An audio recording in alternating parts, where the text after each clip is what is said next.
एक व्यक्ति मशीनी सपोर्ट पर आईसीयू रूम के भीतर होता है। कई नली पेट के अंदर पड़ी हुई हैं, गले में भी नली पड़ी हुई है और बहुत सारी चीज़ें ऐसी हैं जो शरीर की गतिविधियों को बता रही हैं।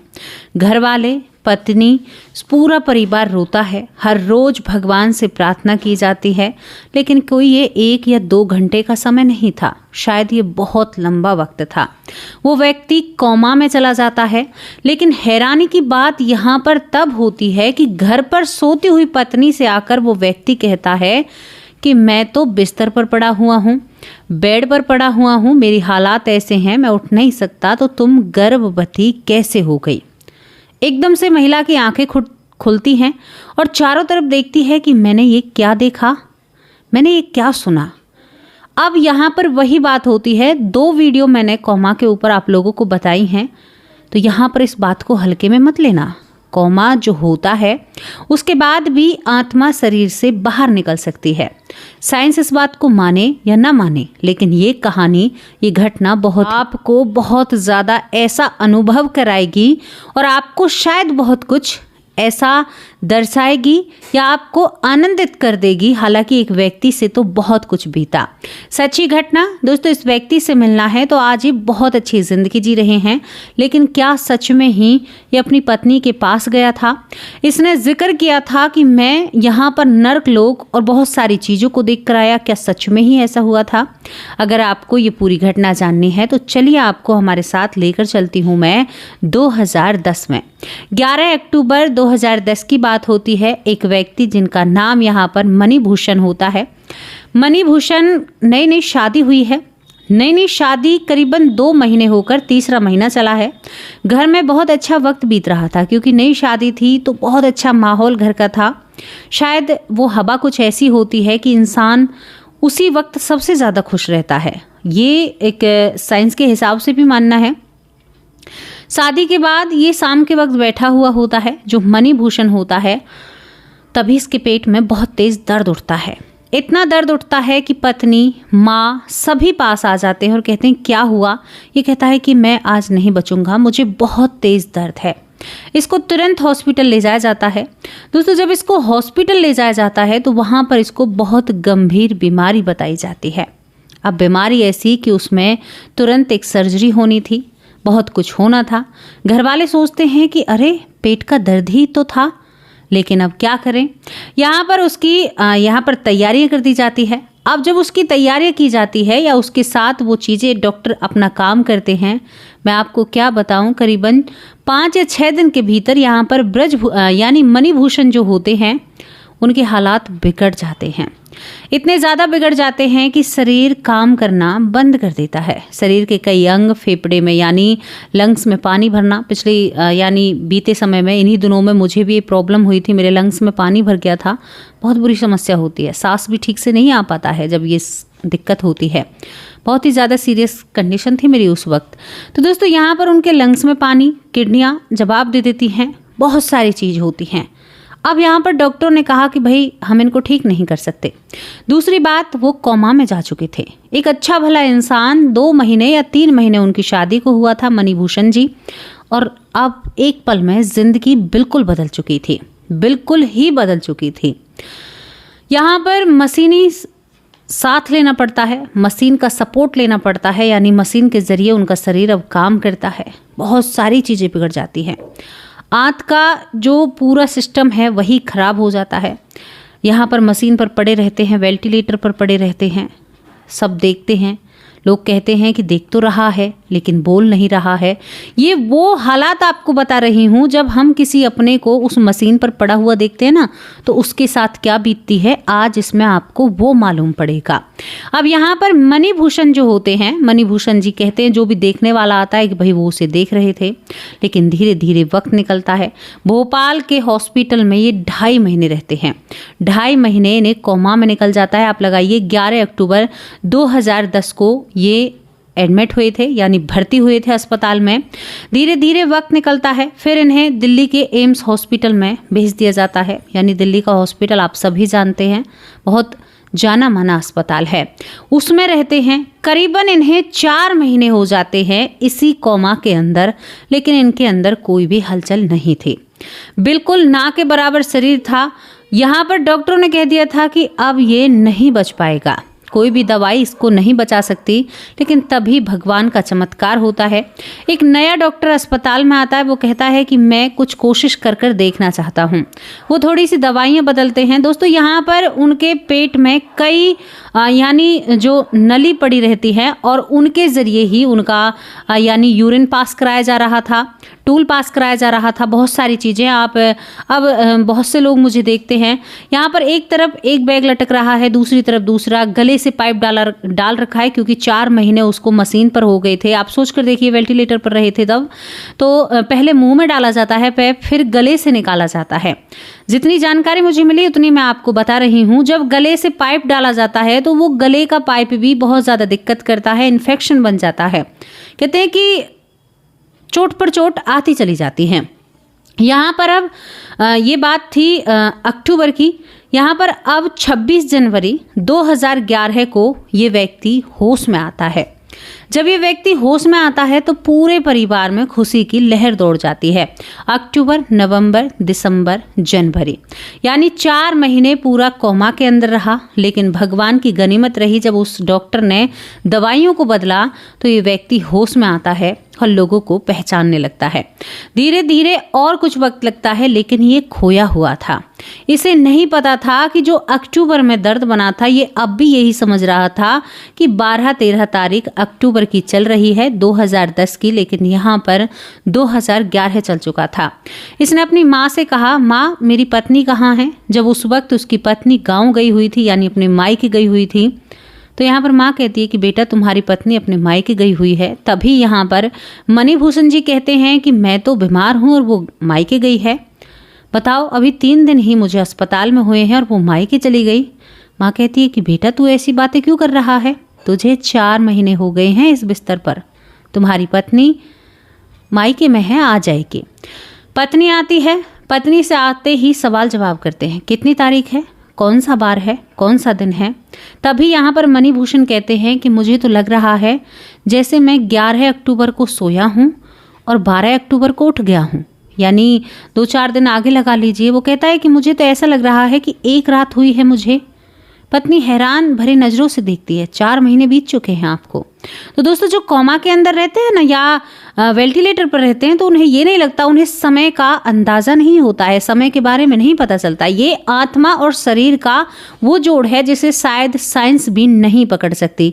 तभी तो कहते हैं हम, एक आत्मा जब ऊपर रहती है उसे अपराध का, यानी उसने जो बुरे कर्म किए हैं उसका उसे दंड दिया जाता है, तो वहाँ पर समय की गति बिल्कुल उन्हें मालूम नहीं होती है। यहाँ पर अनंत काल तक निकल जाता है, वो वहाँ पर तड़पते ही रहते हैं। तो इस तरह से आत्मा जब शरीर से दूर होती है तो उसे समय का बोध नहीं होता, क्योंकि समय यानी मृत्यु लोक पर है और जो समय यहाँ पर चल रहा है उसका बोध नहीं होता है।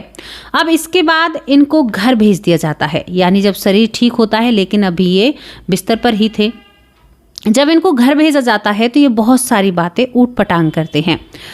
घर वालों को ये बातें ऊट पटांग लग रही थी, लेकिन उनकी पत्नी भी जिक्र करती है इस बात का। यहाँ पर ये कहता है कि मैं कोमा में तो रहा, लेकिन मैं तो एक रात में, यानी इसको लगा कि मैंने एक सपना देखा। सपना क्या देखा? ये कोमा के अंदर कहता है कि मैं घर भी आया, मैंने घर देखा, तुम गर्भवती थी। जब पत्नी से इस बात को कहती है, पत्नी कहती है कि मैं सोते हुए मैं भी यही सपना देख रही थी। यानी दोनों सपने का नाम लेते हैं, लेकिन कहीं ना कहीं ये बात क्या हकीकत में थी? ये बात भी थी। ये उसी कोमा के अंदर अपने शरीर से बाहर निकलता है। इनका एक पड़ोसी होता है रविंद्र सिंह कर्नल, जो पड़ोसी है उनके पास गया, उनके पास जाता है। और यहाँ पर दोस्तों इसके बाद ये बताता है कि मैं यानी मैं बादलों में अपने आप को बहुत हल्का महसूस करता हूँ। अच्छा, ये एक और चीज़ के बारे में चर्चा करता है। ये कहता है कि जहाँ पर बहते हुए पानी में लोगों की अस्थियाँ, यानी उनके जो शरीर के फूल कहते हैं, बहुत लोग अस्थियाँ कहते हैं, उनको विसर्जन किया जाता है या पानी में बहाया जाता है। तो क्यों किया जाता है? इस क्यों का उन्होंने अपने तरीके से जवाब दिया। यहाँ पर जो मणिभूषण जी हैं उन्होंने कहा कि मैं अपने आप को एक गोल नुमा, टोकरी नुमा में अपने आप को बैठा देखता हूँ और एक ऐसी नदी में मैं तैर रहा हूँ जहाँ पर बहुत शांति है, अनंत मेरा मन लग रहा है, मुझे कोई भी दुख तकलीफ नहीं है और मैं बहुत खुश था। मुझे लगा ही नहीं कि मेरे शरीर में दर्द है या दुख है या तकलीफ है, कुछ भी नहीं है। अभी बताता है कि मैं वहाँ पर भी घूमता हूँ और मैं एक दिन हवा में, यानी उसी एक रात का जो जिक्र करता है, कहता है कि फिर मैं हवा में तैरता हूँ, तुमसे भी मिलता हूँ, पड़ोसी से भी मिलता हूँ, फिर मैं आसमान में जाता हूँ, एक बहुत बड़े महल में भी अपने आप को देखता हूँ। यहाँ पर ये सारी गतिविधियाँ ही कहता है और कहता है कि एक पल तो मुझे ऐसा लगा कि मैं हवा में तैर रहा हूँ, तुम सभी लोग मेरे आसपास खड़े हो अस्पताल में और मैं अपने शरीर को लेटा हुआ देख रहा था। लेकिन ये कहता है कि मशीन उस वक्त भी चल रही थी, यानी मैं मरा नहीं था। आप सोचिए, शरीर में जान होते हुए भी एक शरीर से आत्मा निकल जाती है। ये बहुत बड़े योग में भी आता है। योगी जो हुआ करते थे, जो साधना किया करते थे, वो अपने शरीर को छोड़कर भ्रमण करने के लिए निकल जाते थे। ये थी वो सत्य सनातन धर्म की नींव, जहाँ से लोग शायद आज बहुत कोसों दूर हैं। इसके बाद ये सारी बातें जब करता है तो पत्नी तुरंत डॉक्टर के पास आती है। डॉक्टर से कहती है कि साहब, मेरे पति ऐसी बातें कर रहे हैं। डॉक्टर ने कहा कि कभी कभी जब व्यक्ति कोमा के अंदर होता है तो वो ऐसे ही बात करता है। ये अगर 20 साल में भी उठता तो ही एक रात बताता, और ये इसकी मन की चेतना है, यानी इसके मन के विचार हैं। अच्छा, यहाँ पर ये एक और बात बहुत ही ऐसी बताता है। ये कहता है कि एक पान वाला था, यहाँ पर मणिभूषण जी पान खाया करते थे। पान खाते हैं तो उस पान वाले से इन्होंने एक पान लिया था उधार, 10 रुपए का पान था। अब ये कहता है कि मैं दे दूंगा। उसने कहा, पान वाले ने, कोई बात नहीं बाबूजी, आप दे देना। तो ये हर रोज देखकर कहता है कि अरे मुझे तो इसके पैसे देने हैं, फिर भूल जाता है। अब यहाँ पर मणिभूषण जी को ये बातें याद थी, लेकिन पान वाला उन बातों को भूल चुका था, तो मणिभूषण जी जानबूझकर इस बात को भूल जाते हैं। इसके बाद ये कहता है कि यहाँ पर जो मेरा पान वाला था, जिससे मैंने 10 रुपए का पान लिया था, वो मेरे पास आता है और कहता है तुम्हें मेरे पान के पैसे भी चुकाने हैं, तुम्हारे पास मेरे पैसे हैं, मैंने उसको भी देखा है। दोस्तों, ये सारी बातें ना शायद यकीन करने योग्य नहीं लग रही होंगी, लेकिन मैं आपसे सीधा तौर पर कहना चाहती हूँ कि जब कोई व्यक्ति कोमा में या वेंटिलेटर पर होता है तो उस वक्त भी उसकी आत्मा उसके शरीर से दूर हो सकती है, क्योंकि शरीर एक जंग लड़ता हुआ रहता है, क्योंकि उसके शरीर में बहुत सारी चीज़ें होती हैं। इसके बाद यहाँ पर मणिभूषण जी कहते हैं कि मैं 1 साल तक बिस्तर पर ही रहता हूँ। 1 साल तक जब मैं बिस्तर पर रहता हूँ ना, तो मैं बोल भी नहीं सकता था, यानी जब मैं कुछ बोलता हूँ तो मेरे यहाँ से हवा निकल जाया करती थी, क्योंकि यहाँ पर एक जो नली लगाई थी उसका गड्ढा था, वो धीरे धीरे अब वक्त के साथ होगा। तो ये कहता है कि मैं एक शब्द बोलने के लिए तरसता था। लोग जब इधर उधर बातें करते हैं तो मुझे लगता है ये लोग मुझसे बातें करें। और भी बातें ये बताते हैं, कहते हैं कि कोमा के अंदर जो मच्छर, आज तुम्हें ऐसा लगता है ना कि बहुत बेकार है और कितना शोर कर रहा है, तुम झट से ही उसे मार देते हो, लेकिन कोमा में उस मच्छर की आवाज़ बहुत मधुर लगती है, यानी उस व्यक्ति को सुनाई भी देता है। इसने इस बात की भी पुष्टि करी। ये कहते हैं कि उसके बाद मुझे ना हर इंसान की ऐसे लगता है कि छोटी छोटी चीज़ों में हमें खुशियाँ ढूंढनी चाहिए। जीवन 2 पल का है, आत्मा शरीर से अलग होती है, शरीर और आत्मा एक नहीं है, ये दोनों अलग अलग हैं।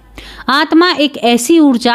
अब यहाँ पर ये एक और बात अपनी पत्नी को बताता है, बहुत सारी चीज़ें होती हैं। उसके बाद कहता है कि मैं ये एक दिन में नहीं बताता है, हर रोज़ एक पहलू बताया, हर रोज़ एक बात बताई। एक चैनल को भी इन्होंने इंटरव्यू दिया।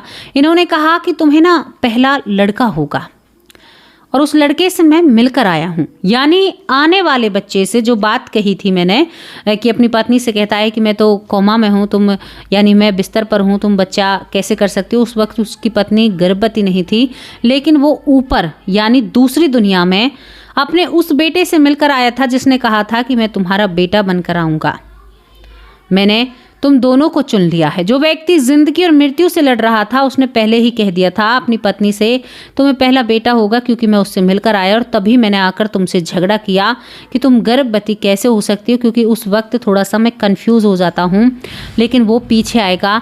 दोस्तों, यहाँ पर 1 साल में ये बिस्तर से खड़े होते हैं। 1 साल के बाद इनका जीवन सामान्य होता है। आज बिल्कुल ठीक ठाक हैं, लेकिन कहते हैं कि जब उस वक्त को याद करता हूँ तो मुझे ठंड चढ़ने लगती है, हाथ पैर पर रुए खड़े होने लगते हैं, यानी मुझे एक अजीब सी बेचैनी और घबराहट सी होती है। मैं इन 2 दुनिया के मैटर को, यानी इस 2 दुनिया की चीज़ों को समझ चुका हूँ।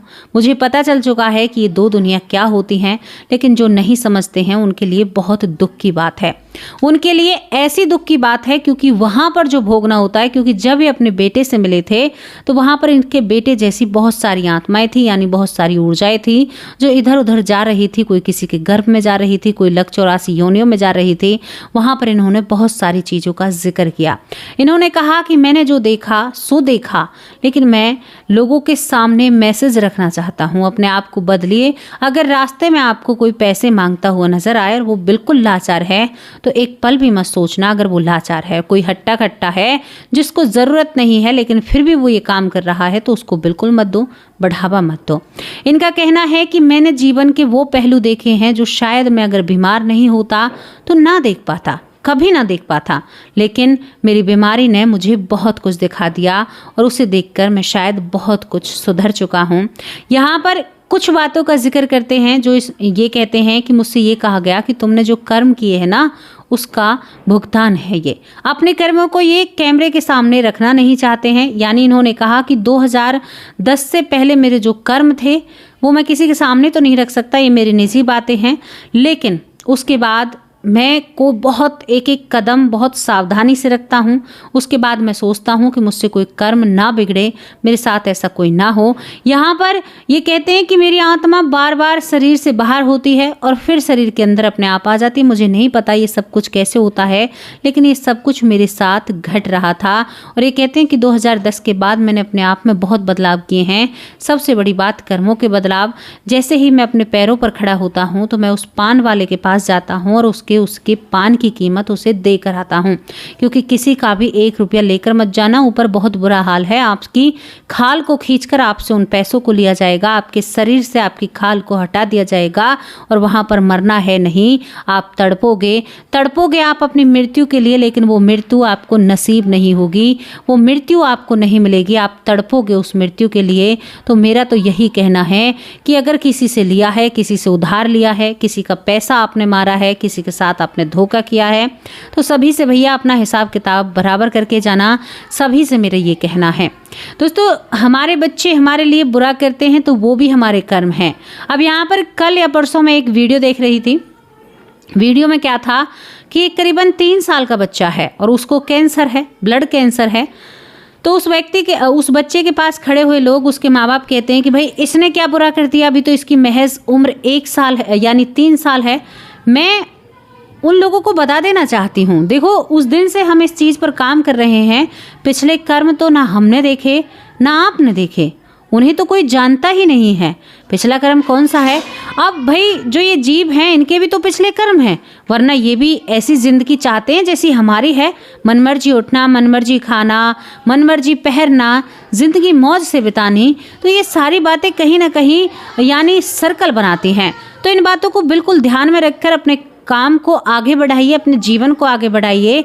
और मैं तो यही कहूँगी कि भाई भगवान की भक्ति में अपने मन को लगाइए और अपने जीवन को सार्थक बनाइए। ये घटना आपको यहाँ पर मणिभूषण जी से मिलना है, उनकी फ़ोटो, और बीमार थे उस वक्त की भी फ़ोटो हमने लगाई है। तो बिल्कुल भी ये मत कहना कि ये झूठ है या ये वो है, ये सारी चीज़ें होती हैं और हमारे आसपास ही होती हैं। भला ही कोई माने या ना माने ये उनका जानना है, लेकिन जो चीज़ें हैं वो तो हैं ही भाई।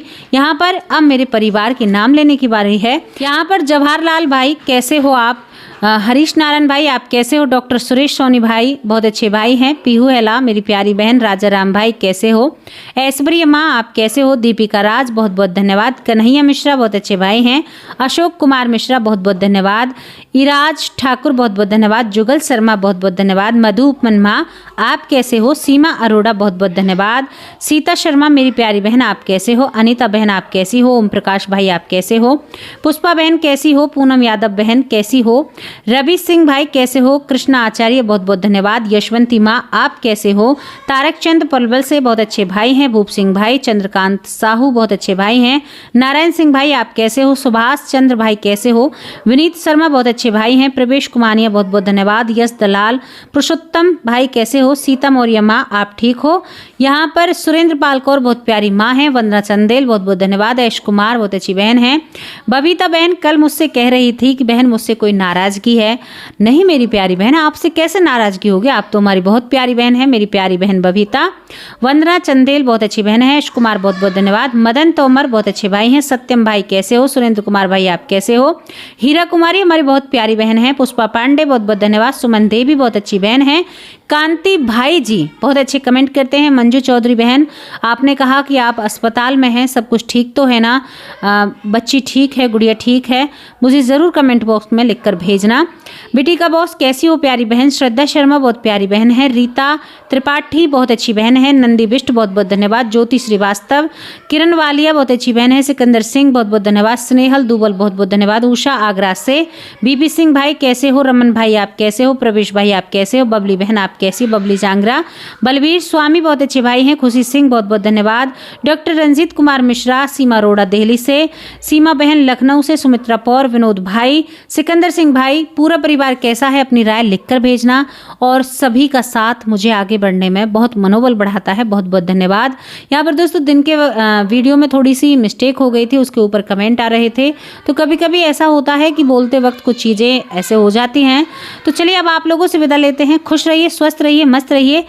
कल हाजिर होंगे एक सच्ची अच्छी स्टोरी के साथ। तब तक के लिए नमस्कार, जय हिंद, जय भारत।